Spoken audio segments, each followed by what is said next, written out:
BizQuik podcast hits on the struggles and advantages of being an entrepreneur. It's for anyone who's made the commitment to burn the boats and not look back. Are you a busy entrepreneur or small business owner trying to do it all? Then this podcast is for you. Corey and Julie will take you through the details of building a strong business. Hit the subscribe button and gear up for another episode of BizQuik Podcast.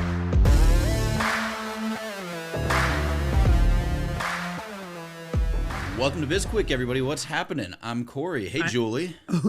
Hi. Yeah. Hey, Corey. Threw a curveball at you there. You did. Yeah. We've got, should be an interesting show today. We've got Raj Subrameyer on. He is the owner and CEO of Chai Latte Consulting. He is a tech career strategist and an international keynote speaker and writer.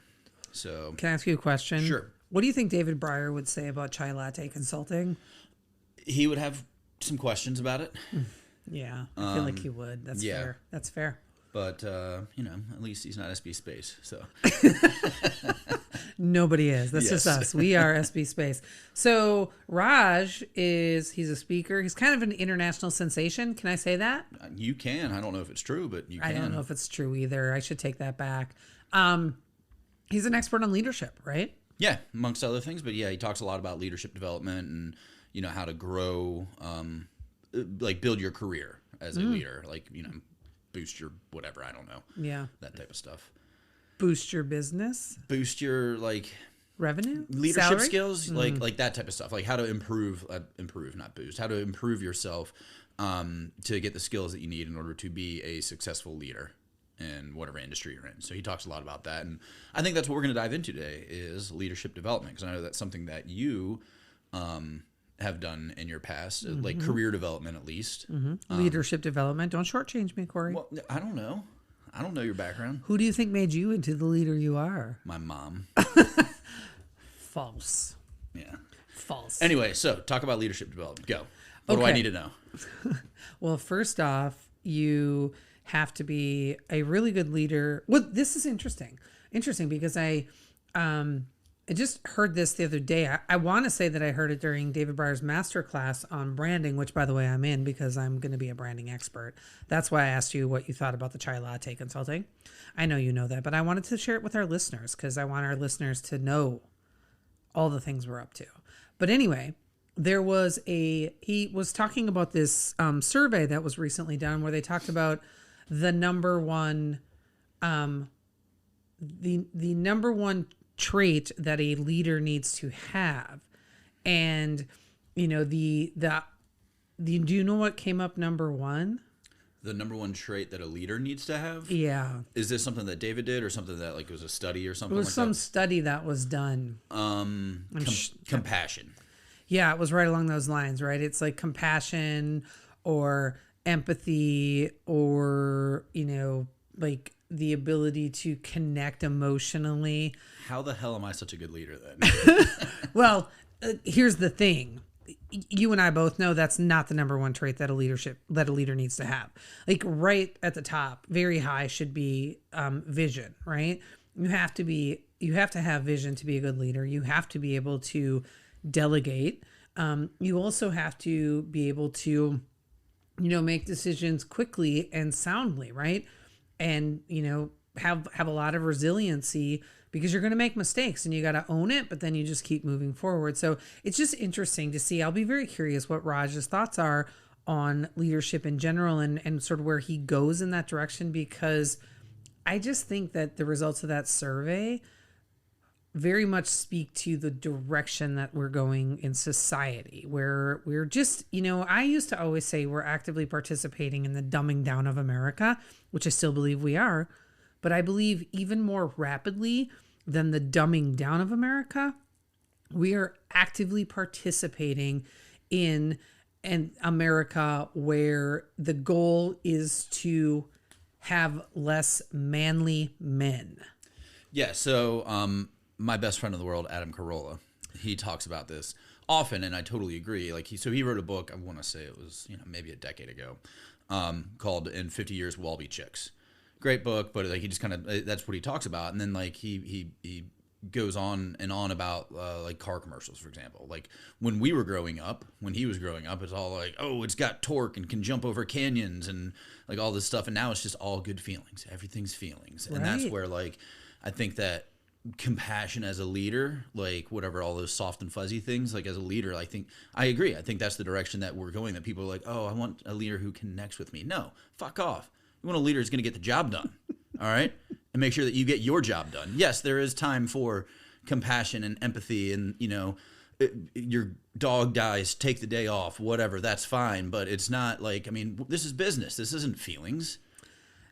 I agree with you, and I find it interesting that you refer to Adam Carolla as your best friend and not me. Like, I'm a little bit let's be honest. Who would you rather be best friends with, Adam Carolla or me? There's not even a question for Carolla. Carolla is the answer. If I was best friends with Adam Carolla, then you would really be thankful that I'm in your life. Yes, correct. Yes, because you would have closer proximity to Adam Yes, Carolla. exactly. But, you know, back to seriously, we're talking about, you know, leadership qualities. I'm just going to say it right now because, you know, we don't know what's coming with Raj. If Raj tells us that compassion and empathy and emotional connection and being a strong emotional leader are high on that list, like at the top, I'm challenging him. I'm coming at him. Do it. Are you going to do it? Yeah, I yeah. guess. Yeah, that's crazy talk. Well, and that's the thing. I mean, it's crazy talk, but maybe that's the way that we're going these days. And because I know that's the direction we're going doesn't mean it's correct. But like, you know, when it comes to managing the younger generations of like, that's what they expect now. It's not like I expect, you know, a secure job and benefits and all that. It's like, I want some place where I feel a part of the group.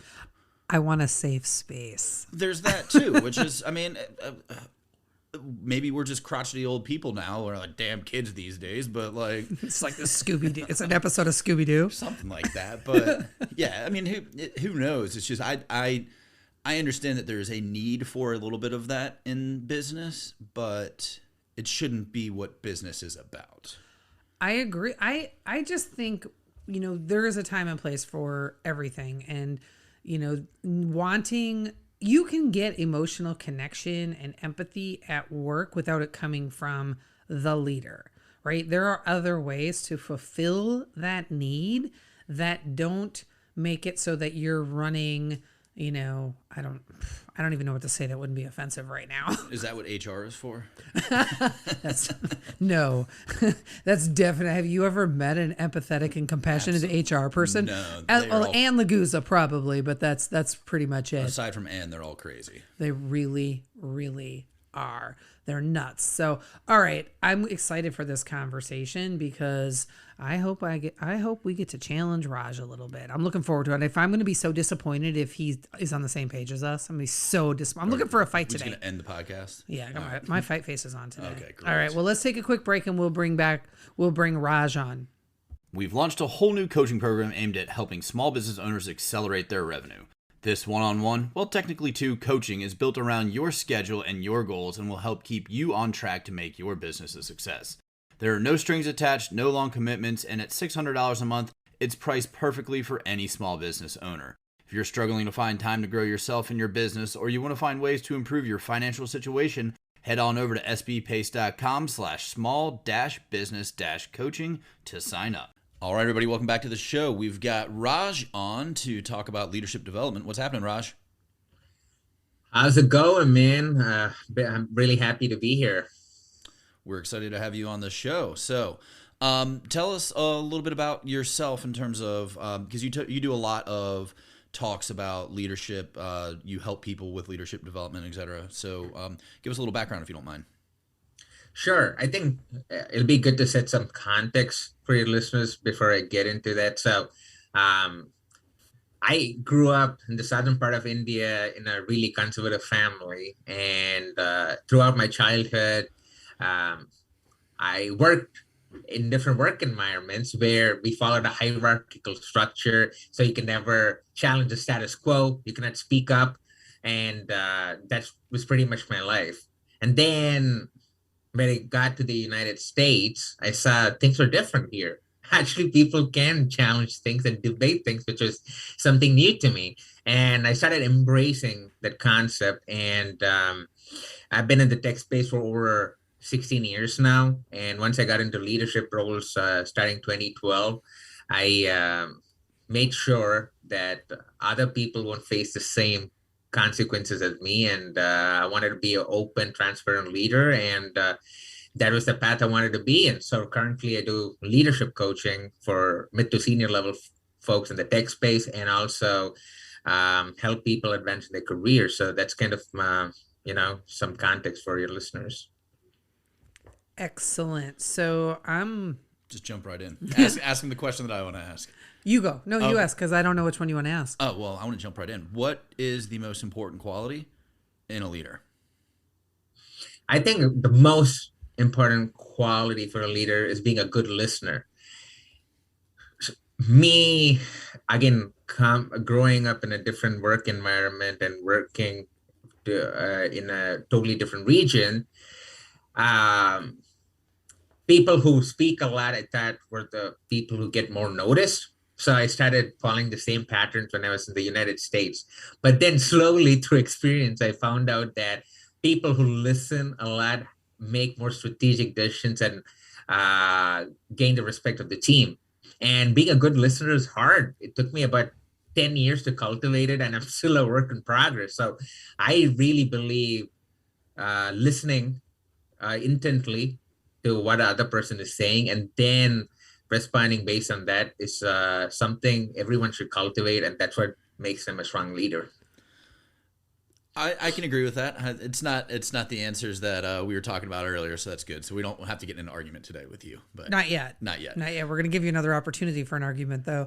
But a little hot tip for you when you said that you're still, work in progress, as we all are with the listening stuff. The single best thing that I ever did to improve my listening skills was I took an improv class. Because on improv, you have no idea what's coming next, and you're playing off of somebody else, and so you really have to listen. I actually took it thinking it would make me better at sales. I think we can. That didn't happen. That did not happen. Although I'm getting better at sales, Raj, I really am. It really helped with the podcasting because I listen differently and I ask better questions as a result of it. So now I'm going to come in hot with a better question. For you, when you think about leadership and you're thinking about it in the tech space primarily, because that's who you're really working with, right? Is tech leaders and helping to develop them to get to the next level. Where does empathy and emotional connection come in on the leadership scale? I think it's really high on the leadership scale when it comes to empathy and emotional connection, especially as you grow higher up the ladder. It really makes a big difference because a lot of people, so when you get into leadership roles, you start leading a lot of people and you tend to have a lot of direct reports, and everyone are going through their own personal journey. They have their own obstacles, right? And say, for example, you give a task for these folks, and if they don't finish it on time, our immediate gut reaction would be, why didn't you finish it on time? I was that type of leader, right?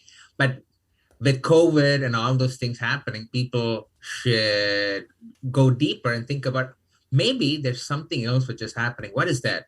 That's where the whole empathy part comes into picture, where you ask the person and try to put yourself in their shoes, what they're going through, and try to figure out what's the actual reason why they are doing what they're doing. And that also helps to establish the connection with people.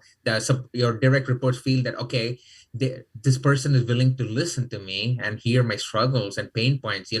I'm going to give more respect and more dedication to that person, right? So I think leading with empathy and trying to get personal with your people is really a game changer, especially right now where everyone is working from home and we had to manage work and life, and it's been crazy. So that is something I think we really, really need to think about, and it's going to be a normal part of who you need to be as a leader.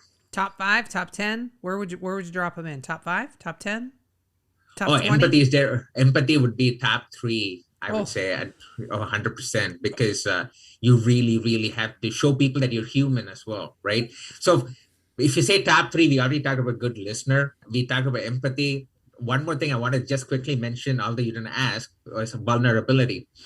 So not a lot of people know this, but when my TEDx talk comes out, people are going to know. I was a toxic leader once because I thought that I should always have my game face on. I shouldn't show a sign of weakness, and then I would lose respect. And I started doing a lot of things which were apparently detrimental to people's lives and their workplace, because I gave this persona that I was perfect and everything, all that I was, and I was suffering inside, but outside I was a different person. And because of that, the team got a wrong notion that I'm perfect, and then they have to live up to that expectations, and it was a whole,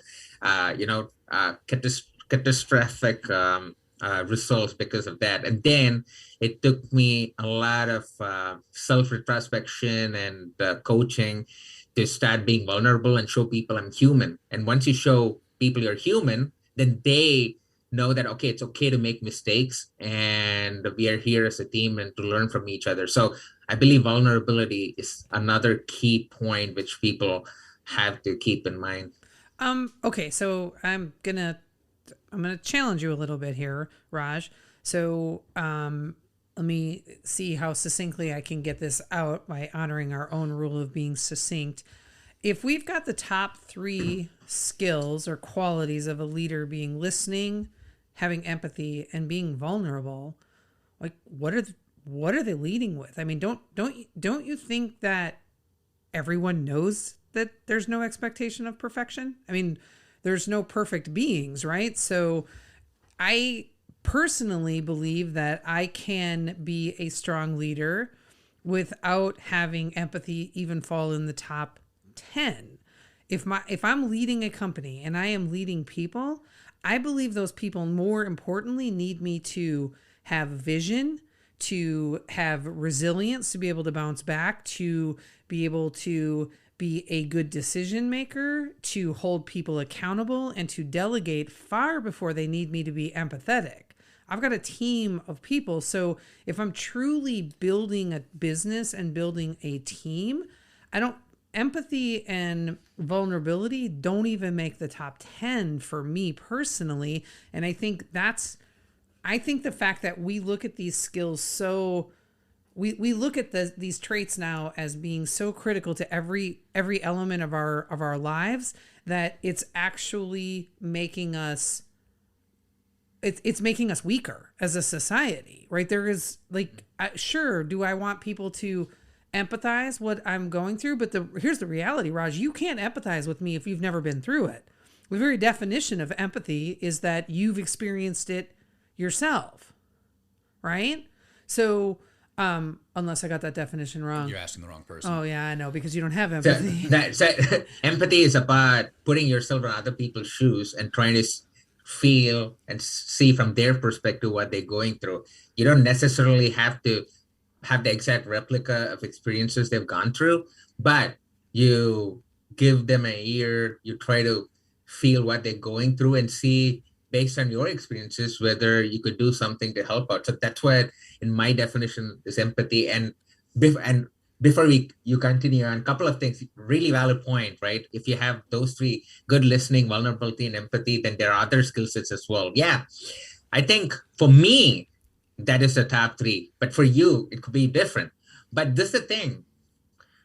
I think in the current day and age, when you get into leadership roles, you're automatically promoted to those roles because you're good in decision making, because you have good strategic vision, because you're good in a lot of stuff which people expect in that position. But the problem is, people do not think about the listening part, the vulnerable part, and empathy. And yes, in your point, it could make people seem weak, but based on research, it actually builds more trust and transparency within the team, and you build more high performing teams. And it's based on research. It's not woo woo stuff. And I have personal experience uh, uh, implementing those, and then I could see firsthand that when you show people that, hey, it's okay to mess up. For example, I messed up this way and seems like you did something similar, but let's figure this out together. That's what I'm talking about. I'm not that. So I think people have a wrong definition of being empathy and vulnerability means soft. No, it's about opening up the opportunity for people to speak up, challenging the status quo without the fear of being judged, right? I think that's what in my book is empathy and leading with vulnerability and being a good listener.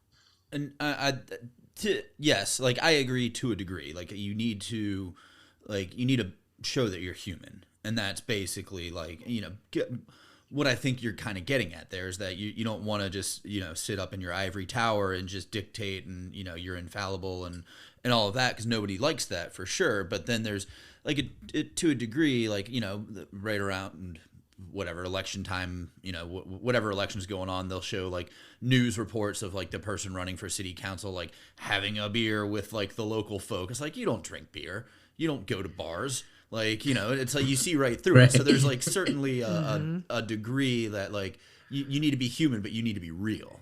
Right. That's where the establishing trust and credibility makes sense as well, right? So first you want to establish some trust and credibility and know the people even before saying, okay, I'm going to lead with empathy, I'm going to be vulnerability. To your question, like you were saying, for example, you said, if I'm going through something, how can you lead with empathy even without knowing me, right? And I agree. I'm not just saying that once you join a team, immediately, show that, yeah, I'm weak in this, I'm weak in that. It's out. First, you have to figure out, okay, what the team is, what the context is. And when it comes to making tough decisions, time to make things, strategic initiatives or start something new, which is going to affect the overall team, that's when all these things actually come into picture. So I agree. There's a difference between faking it and actually doing it as well. And it starts with first knowing your audience and your atmosphere, and then start implementing all these things which I'm saying. Yeah, I tend to think that so many people are starving for truly good and strong leadership and integrity and honesty, and people that have a vision and are leading people someplace that they want to go, right? I'm not discounting that the empathy and vulnerability are important, but I think of every team that I've ever built, those high performing people, I don't none of us unfortunately live in a judgment free zone, right? So, you could tell us something and we could be like, hey, no judgment. But in the back of our head, we're like, guess who's judging you, right? That's just how we are as humans. That's how we are built, unfortunately.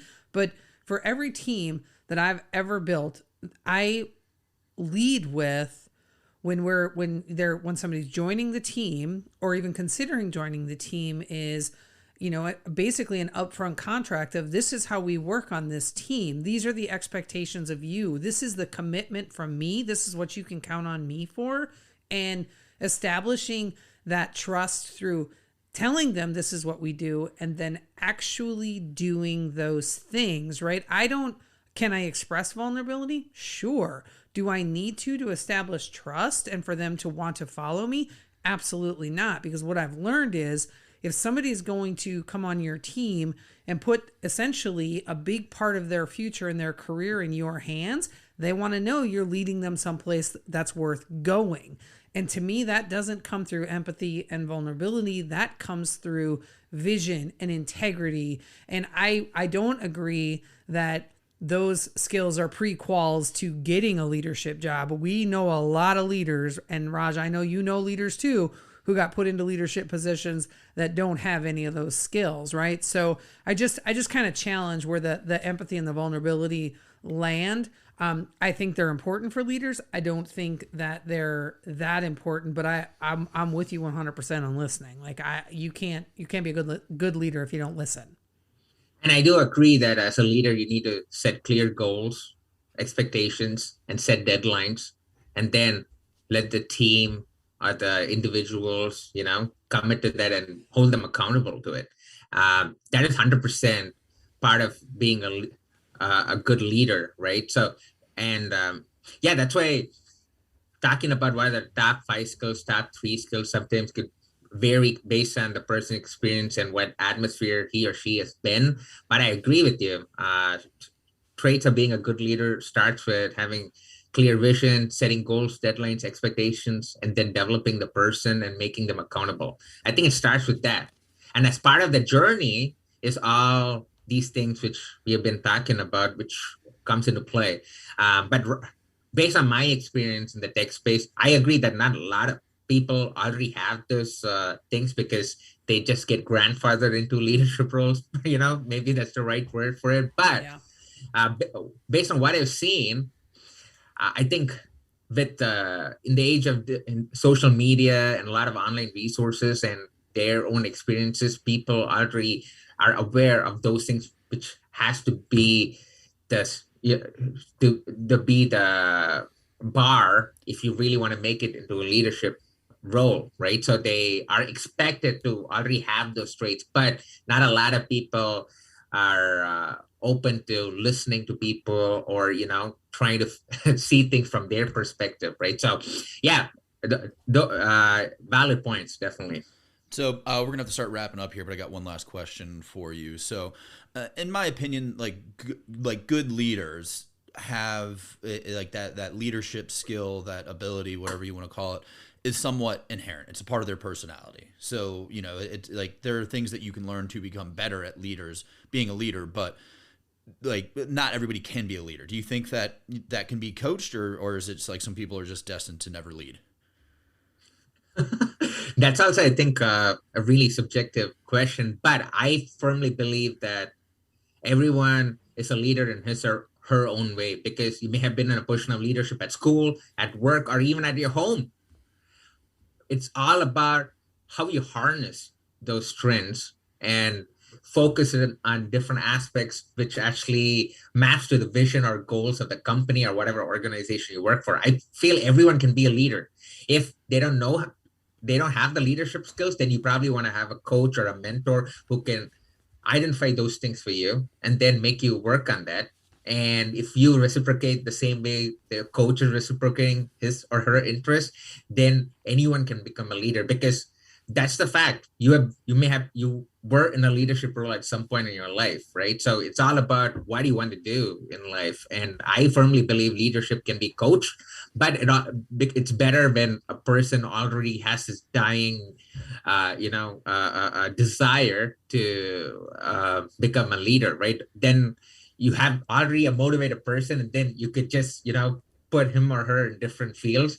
But if you have to coach the person, it takes more time. But hey, if that's what it takes, that's what it takes. For example, Sundar Pichai, the CEO of Google, he was not a leader. He was not this leader like Steve Jobs or Sergey Brin, and they coached him. And there was a guy named Campbell who coached leaders, like people like him, to become leaders. So he's a perfect example. If you read his biography and stuff, he was not in leadership role, and he was not a perfect leader, but now he's the CEO of freaking Google. So leadership can be coached.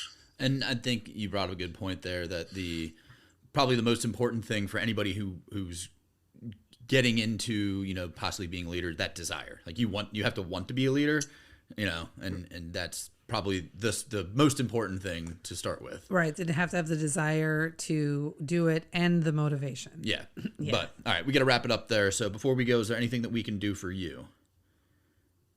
Sure. I love connecting with new people. So if they check out my website, they can find how I could help them and how I could help them advance their careers. So definitely go check it out. And also, I pretty much live on LinkedIn, so I love meeting new people. So make sure you follow me and connect with me there as well. But those are some things you could do, and of course, check out my book, which would help people. It's called Skyrocket Your Career.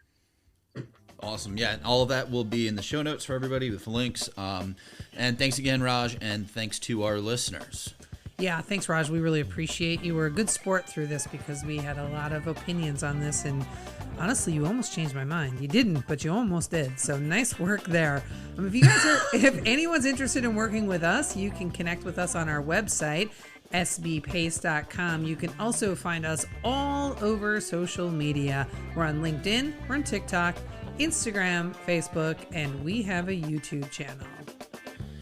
If you haven't already, download and rate our podcasts, subscribe, and give us a review. And if you want to reach out to us about topics or if you want to be a guest, head on over to sbpace.com. All that information's out there.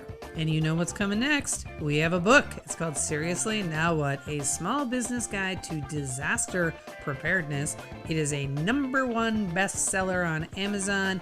It has a digital download with all sorts of exercises, which ironically, one of our past clients just reached out to us recently and said that he was just going through all those exercises now, but he just sold his business. So I wonder what he's doing them on.